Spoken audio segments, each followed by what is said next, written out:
حقوق اپنے لوگوں سے سلب کر لیے ہیں، تو ابھی انٹرنیٹ جیسا بنیادی حق بھی آپ لوگوں سے چھین رہے ہیں سیکیورٹی کے نام پہ. تو یہ آپ لوگوں کی ناکامی ہے، اور بجائے اس کے کہ آپ لوگ شرمسار ہوں، بجائے اس کے کہ آپ لوگ ملامت ہوں کہ بلوچستان میں آپ لوگوں کی سیکیورٹی کی ناکامیوں کی وجہ سے بلوچستان کے حالات اس نہج پر پہنچے ہیں، اور ابھی آپ بیٹھے ہیں کہ سوشل میڈیا ایک فساد ہے یا انٹرنیٹ ایک فساد ہے. فساد آپ لوگ ہو، فساد آپ لوگوں کی غلط سوچ ہے، فساد آپ لوگوں کی ناکامیاں ہیں جس کی وجہ سے آج بلوچستان کے لوگ اس طریقے سے سفر کر رہے ہیں. اور آپ لوگ چاہتے کیا ہیں بلوچستان کے لوگوں سے؟ میں تو کہتی ہوں کہ آپ ایک ایک کر کے سب کو مار ڈالیں، قتل کر لیں. جس طریقے سے آپ لوگ لوگوں کو کہتے ہیں کہ وہ زندگی بسر کریں، یہ ایک غلامی سے بھی ایک بدترین زندگی ہے. پھر آپ لوگوں سے کہتے ہیں کہ لوگ پہاڑوں میں کیوں چلے جاتے ہیں. بسم اللہ الرحمن الرحیم. السلام علیکم. نادر بلوچ ایک نئی ویڈیو کے ساتھ حاضر خدمت ہوں. آج اس احتجاج کا، اس کیمپ کا جو ہے 26واں روز ہے، اور پوچھتے ہیں سمی دین سے کہ ان 26 دنوں میں کیا ہوا، کیا بیتا. اور سمی دین، سب سے پہلے ویلکم، خوش آمدید آپ کو. کیا تقابل اگر کرنا چاہیں کہ جب لاسٹ ٹائم 2023 کے اینڈ پہ آپ یہاں پر آئے تھے، روزانہ ایک بڑی تعداد میں لوگ آتے تھے، سارے یکجہتی کرتے تھے، بات کرتے تھے، میڈیا کے چلو اینکرز بھی آتے تھے، بھلے وہ ایجنڈا لے کے آتے تھے. اس بار اس طرح کی شرکت نہیں ہے. اس کی ریزن کیا سمجھتی ہیں کہ وہ جو ایک بولان واقعے کو یا جعفر ایکسپریس واقعے کو جس طرح پورٹرے کیا گیا، جس طرح بتایا گیا کہ آپ وہاں پر لاشیں وصول کرنے کے لیے جو ایک اسٹیٹ کی طرف سے کہا گیا، وہ وجہ بنی ہے کوئی اور وجہ ہے؟ اور اس واقعے کو بھی ذرا کلیریفائی کر دیں. جی دیکھیں، ایک تو یہ کہ جہاں تک میڈیا کے لوگوں کی بات ہے تو روز اول سے اسلام آباد میں ہم جب آئے ہیں تو زیادہ تر جو کچھ چند صحافیوں کے علاوہ جو بھی میڈیا پرسن، جو بھی رپورٹرز آئے ہیں، انہوں نے صرف ہمارا میڈیا ٹرائل ہی کیا ہے. ہم سے BLA کی مذمت ہی کروائی ہیں. ابھی بھی ہم یہاں پہ بیٹھے ہیں تو روزانہ میں اگر کوئی 6 یوٹیوبرز یا میڈیا پرسنز آتے ہیں، ان میں سے 4 لوگ ہم سے BLA اور بلوچستان میں ہونے والے حملوں کی مذمت کرواتے ہیں. تو یہ چیز بالکل صحیح ہے کہ جو ایک عوامی طاقت، جو ایک سول سوسائٹی کی طرف سے ایک سپورٹ موجود تھا، اور وہ سپورٹ آج ہمیں اس شکل میں ہمارے ساتھ موجود نہیں ہے. اس کی سب سے بڑی وجہ یہ ہے کہ اس ٹائم پہ ہمارے ساتھ سینکڑوں کی تعداد میں لوائقین موجود تھے، کوئی 40 سے 50 صرف وہ ہمارے ساتھ مائیں، وہ جبری طور پر گمشدہ افراد کے لوائقین صرف بوڑھی مائیں موجود تھے، اور 200 کے قریب ہمارے ساتھ جبری طور پر گمشدہ افراد کے لوائقین موجود تھے. ایک تو ہمارے ساتھ اسٹرینتھ زیادہ بڑی تھی، اور دوسرا یہ تھا کہ جو اسٹیٹ کا جو ایک میڈیا وارفیئر ہے وہ اس ٹائم پہ شروع نہیں تھا، اور جو اصل حقائق ہے، جو اصل تصویر ہے بلوچستان کی، وہ لوگوں نے اس کو دیکھا تھا. اور یہ جو ہماری درد، ہماری تکلیف ہے، اس کو لوگوں نے جو ہے خود محسوس کیا تھا، اور اس وجہ سے ایک بہت بڑے لیول پہ انہوں نے جو ہے آ کے اظہار یکجہتی کیا. لیکن یہاں پہ آپ خود دیکھتے ہیں کہ اس طریقے سے ہمیں محاصرے میں رکھا گیا ہے کہ ہمارے جو اپنے لوگ یہاں پہ اگر واش روم یوز کرنے کے لیے جاتے ہیں تو واپسی میں ان کو روکا جاتا ہے.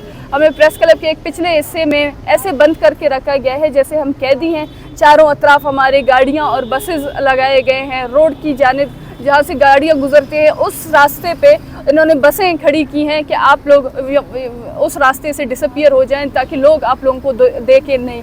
میڈیا ٹوٹلی کنٹرولڈ ہے، جس کی وجہ سے یہ وہ ٹیکٹکس ہیں اسٹیٹ کی جانب سے کہ کس طریقے سے ان کی آواز کو دبایا جائے اور کس طریقے سے ان کے پاس کوئی پہنچ نہ سکے یا لوگوں کو اس کیمپ کے حوالے سے کوئی اویئرنیس نہ ہو. سوال یہ تھا کہ یہ جو بار بار اسی کو بنا کر عام پبلک اپینین بنائی جاتی ہے کہ جناب یہ بلوچ یکجہتی کی قیادت ہی تھی کہ جو ڈیڈ باڈیز وصول کرنے کی، اس پہ میں بات کر رہا تھا. جی دیکھیں، اس کو صرف میڈیا کے سامنے اسی طریقے سے پورٹرے کیا گیا ہے، اس کے حوالے سے صرف پروپیگیٹ کیا گیا ہے تاکہ جو بلوچ یکجہتی کمیٹی کے رہنما ہیں ان کی گرفتاری کو ایک جواز بنایا جا سکے، یا جو بلوچ یکجہتی کمیٹی کے جو پروگرام ہے، جو بلوچ یکجہتی کمیٹی جو پورے بلوچستان میں لوگوں کو ایک اویئرنیس، ایک آگاہی دینے کی ایک کردار ادا کر رہی تھی، جو ہر گھر میں وہ بلوچ کی آواز بن کر گھر گھر میں پہنچ گئی تھی. تو اس BYC کی آواز کو کرش کرنے کے لیے ریاست نے جعفر ایکسپریس وے کو، ایک جعفر ایکسپریس کا جو واقعہ ہے اس کو ایک جواز بنا کر بلوچ یکجہتی کمیٹی کے اوپر اس کو کریک ڈاؤن کرنے کے پروسیس کو شروع کیا گیا. حقائق اس کے بالکل برعکس ہیں. جس دن جعفر ایکسپریس کا حملہ ہوا، یہ واقعہ ہوا، اس سے ایک دن پہلے بلوچ یکجہتی کمیٹی کی جو سینٹرل کمیٹی کے جو ہے رہنما ہیں بی بکر بلوچ، ان کو ان کے گھر سے جبری طور پر اٹھا کر لاپتہ کیا گیا تھا، جس کی وجہ سے بلوچ یکجہتی کمیٹی ایکشن میں آئی اور وہ سڑکوں پر آئے اور انہوں نے احتجاج کرنا شروع کیا. اور اس سے ایک دن پہلے ایک پریس کانفرنس کی گئی ڈاکٹر مہارنگ بلوچ کی جانب سے، کیونکہ بلوچ یکجہتی کمیٹی کے جو ساتھی ہیں، کارکنان ہیں، ان کو مختلف طریقوں سے ہراساں کرنے کا سلسلہ جاری تھا. ڈاکٹر مہارنگ بلوچ جب پریس کلب کوئٹہ میں جاتی ہے اور وہ یہ پریس کانفرنس کرتی ہیں، یہ پریس کانفرنس ان لاشوں کے حوالے سے نہیں تھا جو ایک پروپیگنڈا کیا جاتا ہے کہ وہ جو اس جو واقعے میں مارے گئے یہ ان کے لاشیں ہیں، بلکہ یہ پورے press conference on the record یہ موجود بھی ہے. وہ پریس کانفرنس کی جو پریس ریلیز ہے وہ بھی موجود ہے. آج کے دن تک کسی میڈیا پرسن نے یہ زحمت کرنے کی کوشش نہیں کی، بلکہ وہ جو اسٹیٹ کی جانب سے ایک ریٹن ایک جو ہے ایک پیپر اسکرپٹ ہے اس کو سب نے چلایا، لیکن حقیقت کی طرف کسی نے نہیں دیکھا کہ حقیقت کیا ہے، سچ کیا ہے. تو ڈاکٹر مہارنگ بلوچ سے ایک صحافی وہاں پہ سوال کرتے ہیں کہ جو وہاں پہ لاشیں سول ہسپتال میں لائی گئی ہیں، وہاں پہ چند گمشدہ افراد کے لواحقین وہاں پہ آئے ہیں اور وہ لاشوں کی آئیڈینٹیفیکیشن کا مطالبہ کر رہے ہیں. تو اس پہ ڈاکٹر مہارنگ بلوچ یہ کہتی ہے کہ لاش چاہے جس کسی کی بھی ہو، یہ اسٹیٹ کی ذمہ داری ہے کہ وہ ان لاشوں کی آئیڈینٹیفیکیشن کی کرے، تاکہ کیونکہ بلوچستان میں جو جبری گمشدگی کے جو واقعات ہیں وہ ایک سنگین مسئلہ اختیار کر چکے ہیں. یہ سنگین مسئلہ اس حد تک جو ہے یہاں میں انٹرپٹ کروں گا، مجھے بتائیں کہ یہ وہ لواحقین گئے تھے، بی وائی سی کی قیادت نہیں گئی تھی ہاسپٹل؟ دیکھیں ان میں سے بلوچ یکجہتی کمیٹی کا کوئی ایک ممبر بھی اس احتجاج میں شامل نہیں تھا جو ہاسپٹل گیا تھا. جی جو ہاسپٹل میں گئے تھے. اور وہاں پہ کوئی بھی وہاں ڈاکٹر مہارنگ بلوچ اسی دن پریس کلب میں موجود تھے، پریس کانفرنس کر رہی تھی. D G S P R کی پریس کانفرنس میں بھی الفاظ آ گئے وہ وصول کرنے گئے تھے. جی دیکھیے D G I S P R کے اسٹیٹمنٹ میں بہت سی ایسی باتیں ہیں، اگر کوئی ایک کریڈیبل ایک کمپیٹیٹو جرنلسٹ جا کے ان سے سوال کرے تو ان کی پوری اسٹیٹمنٹ ہی وہ فیک ہو جائے گی، وہ رد ہو جائے گی. لیکن مسئلہ یہ ہے کہ کوئی بھی جرنلسٹ، کوئی بھی رپورٹر یہ ہمت ہی نہیں کرتا کہ جا کے ان سے سوال کرے، نہیں تو ان کی پوری جو اسکرپٹ ہے، پورا جو ان کا بیانیہ ہے وہ ٹوٹلی فیک ہے. مہارنگ کی پریس کانفرنس اس کی کوئی ویڈیو ریکارڈنگ کچھ تو ہوگا، کب تک لایا جائے سامنے پتہ چل جائے گا جناب کیا ایسا معاملہ تھا جس کے اوپر رائی کا پہاڑ بنایا گیا بقول آپ کے؟ جی یہ آن دا ریکارڈ موجود ہے، بلوچ یکجہتی کمیٹی کے سوشل میڈیا پیجز پہ بھی موجود ہے. وہ مکمل پڑی ہوئی ہے؟ جی وہ پریس ریلیز بھی اس کی موجود ہے. تو ابھی کیا ایسا اقدامات ہوں کہ جس کے بعد آپ لوگ یہ احتجاج ختم کر کے وائنڈ اپ کر کے اپنی تعلیم جاری رکھ سکیں اور یہ مائیں بہنیں اپنے روٹین کی لائف جو ہے وہ گزار سکیں؟ بے حسی کا عالم ہے، کوئی جو ہے کسی کے لیے بھی یہ کنسرن باعث فکر کوئی بات نہیں ہے کہ یہ لواحقین یہاں پہ بیٹھے ہوئے ہیں. اور جس دن حکومت سنجیدگی اختیار کرے گی، آ کے یہاں پہ بات چیت کرے گی اور جو دو بنیادی مطالبات ہیں ان کو سنے گی، تو یہاں پر ہم اٹھیں گے.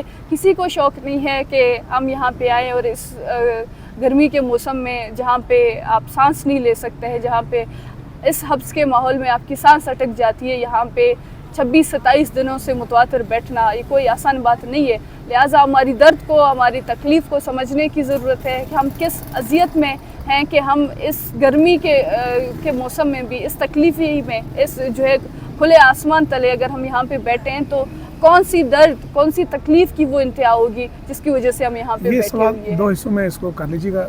میری کچھ ملاقاتیں ہوئی، کچھ میں نے انٹرویوز کیے، کچھ سینیٹرز، کچھ سابق وزراء اعلیٰ، جو میں نے سمیل کی، جو چیز میں نے نوٹ کی، وہ ایسا لگتا ہے کہ آپ لوگ یہ جو بی وائی سی ہے نا، یہ بیسیکلی آپ ان کے لیے تھریٹ بن گئے. ان کی آپ کے مقامی جو لیڈرشپ ہے ان کی بقا کے لیے بھی آپ ایک تھریٹ ہیں کہ اگر آپ آئندہ کوئی فیوچر میں کوئی پولیٹیکل کوئی موو چلانا چاہتے ہیں یا خود الیکشن میں حقیقی نمائندے آمنے سامنے آئے، کیا کہیں گے اس تھریڈ کو؟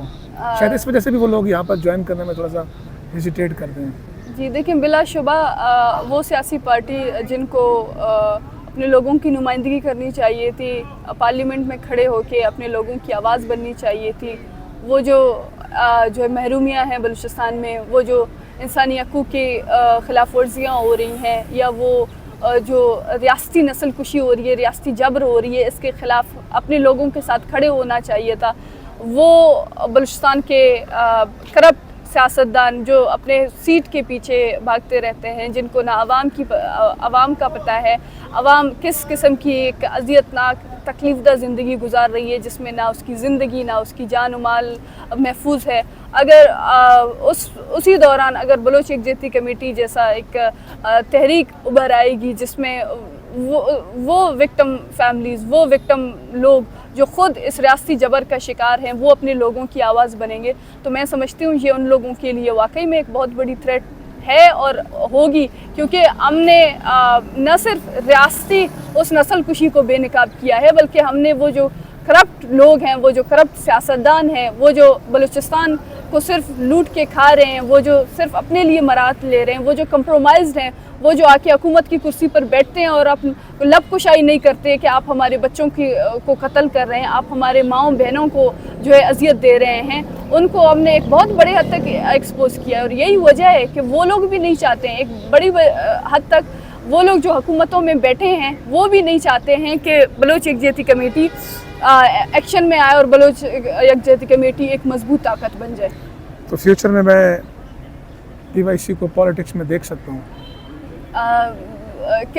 بی وائی سی ابھی بھی پولیٹکس کر رہی ہے. اب کس پارلیمنٹیرین پولیٹکس کی بات؟ ظاہر ہے کہ جب حقیقی نمائندے نہیں آ رہے، جب آپ کی آواز آپ حقیقی آواز کو پارلیمان میں لے جانے کی بات کر رہی ہیں اور وہ نمائندگی نہیں کر رہے، تو پھر جب ڈیوٹیز آپ سمجھیں گے نہیں تو پھر آپ کو پرفارم کرنی پڑے گی نا، کوئی اور تو نہیں پرفارم کرے گا. دیکھیں، جب جو مقتدر لوگ ہیں ان کو ان کے اتھارٹیز، ان کو وہی طاقت حاصل ہوگی، یا جمہوریت ہے، جو آئین ہے، اگر ان کی طاقت بحال ہو جائے گی تو ہم ضرور آ جائیں گے.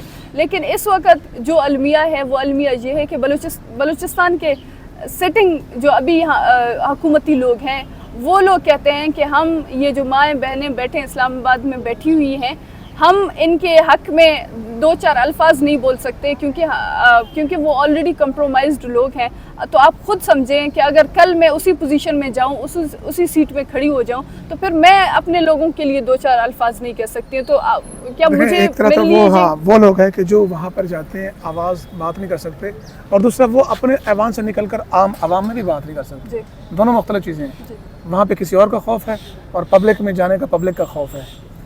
تو جو ایک آزاد بینش اور جو عوام کی رائے اور حمایت کے ساتھ جائے گا تو ڈیفینیٹلی وہ بات کرے گا، وہ بولے گا. تو وہ جو عوام کی حمایت کے ساتھ جائے گا اس کو پھر حکومت میں بھی جگہ نہیں ہوگی. کیا آپ بھول رہے ہیں کہ پارلیمنٹ میں بھی اس طریقے کے لوگ آئے ہیں، ایم این ایز ایسے آئے ہیں، ایم پی ایز ایسے آئے ہیں. علی وزیر ہمارے سامنے سب سے بڑی ایک مثال ہے. افراسیاب خٹک ہیں جو ہے. علی وزیر سے کہیں نہ کہیں غلطی تو ہوئی ہے نا کہ وہ کہیں پہ عدم اعتماد کا حصہ بنے ان بھائیوں کی خواہش پہ. جب آپ خواہش آپ اپنی عوام کی، تو بات کمپرومائز کرنے کی ہے نا. جب آپ کمپرومائز نہیں کریں گے پھر آپ کو وہ اتھارٹیز نہیں ملیں گی، پھر آپ کو ایسے ٹیشو پیپر کی طرح استعمال کر کے پھینک دیا جائے گا. اور اس خوف کی وجہ سے آپ نہیں جائیں گے. یہ خوف نہیں ہے، یہ وہ اعتماد ہے جو ہم نے اپنے لوگوں سے وہ اعتماد لیا ہے، اور جو اعتماد ہمارے لوگ ہمارے اوپر کرتے ہیں کہ ہم اپنے لوگوں کے ساتھ جھوٹ نہیں بولیں گے، ہم اپنے لوگوں کے ساتھ منافقت نہیں کریں گے. اور ہم وہ لوگ جو گزشتہ جو ہے دہائیوں سے وہ ریاستی استحصال کا شکار ہے، ہم کم از کم ان لوگوں کو جھوٹی تسلیاں نہیں دیں گے. ہاں، ہم ان سے یہ کہہ سکتے ہیں کہ ہم آپ کے درد میں شکار ہیں، آئیں ہم اور آپ مل کر اپنے حقوق کی جنگ لڑیں گے، اپنے حقوق کے لیے جدوجہد کریں گے. لیکن ہم یہ نہیں کہیں گے کہ میں اپنے جو ہے ایئر کنڈیشن کمروں میں بیٹھ جاؤں، میں اپنے جو ہے بڑے بڑے بنگلوں میں بیٹھ جاؤں اور میں آپ کے جو ہے حق کی بات کروں. یعنی آپ یہ کہہ رہے ہیں کہ اگر کوئی جائے گا تو وہ کمپرومائز نہیں کرے گا، بلکہ اگر کہیں پہ کمپرومائز کی شکل ہوگی تو وہ اپنے عوام کے ساتھ کھڑا ہوگا. بالکل ایسا ہی ہے. درست ہے. ابھی لیٹسٹ بیان ہے سرفراز بھٹی صاحب کا کہ سوشل میڈیا فساد ہے، بند بھی ہونا ہو تو کرنا ہے. ویسے بھی 1 مہینہ ہونے والا ہے، نیٹ بند ہے، ہر چیز بند ہے. تو اگر بلوچستان میں سوشل میڈیا فیس بک بند بھی کر دیں تو کیا یہ آواز دب جائے گی، رک جائے گی؟ دیکھیں، یہ ایک سب سے بہت زیادہ ایک مضحکہ خیز بات ہے. ابھی تک انہوں نے بلوچستان میں راستے بند کیے. بلوچستان میں ایسے علاقے ہیں جہاں پر کئی سالوں سے انٹرنیٹ کی فراہمی نہیں ہے، اور ابھی تقریباً 1 مہینے کے لیے انہوں نے انٹرنیٹ بھی بند کیا ہوا ہے. وہاں پر لوگوں کو سفر کرنے کی اجازت نہیں ہے. بلوچستان میں ایسے علاقے ہیں جہاں پہ لوگ رات کے 8 بجے کے بعد ایک گھر سے دوسرے کے رشتہ دار کے گھر تک نہیں جا سکتے ہیں. وہاں پہ بلوچستان میں تو یہ کرفیو جیسا ماحول تو کئی سالوں سے ہے، پھر ابھی تک ان حالات کو، یہ حالات تو بہتر ہونے چاہیے تھے، پھر کیا وجوہات ہے کہ یہ حالات بہتر نہیں ہو رہے ہیں؟ حالات بہتر ہے کہ زائرین کو بھی پابندی لگا دی انہوں نے، بالکل ایسا ہی ہے، بائی روڈ جاتے تھے جی جی۔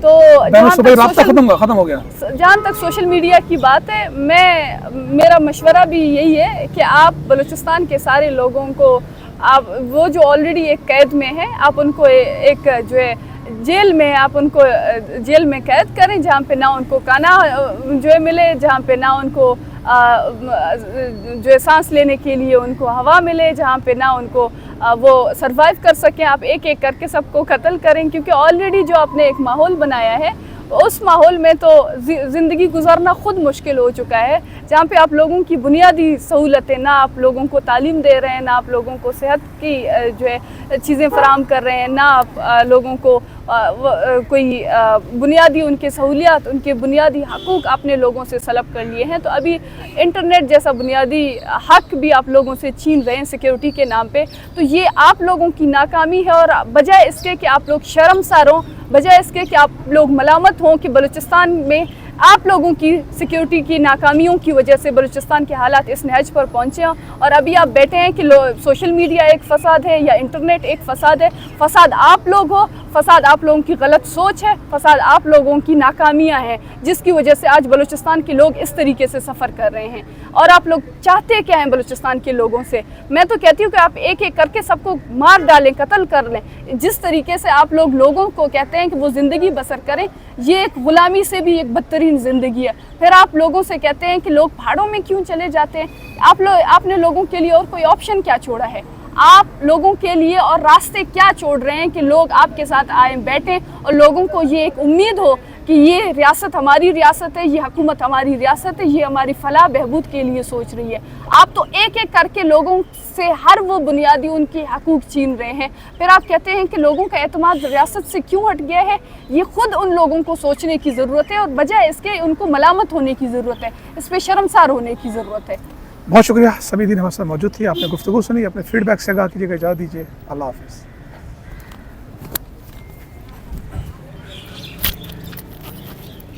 کافی لمبا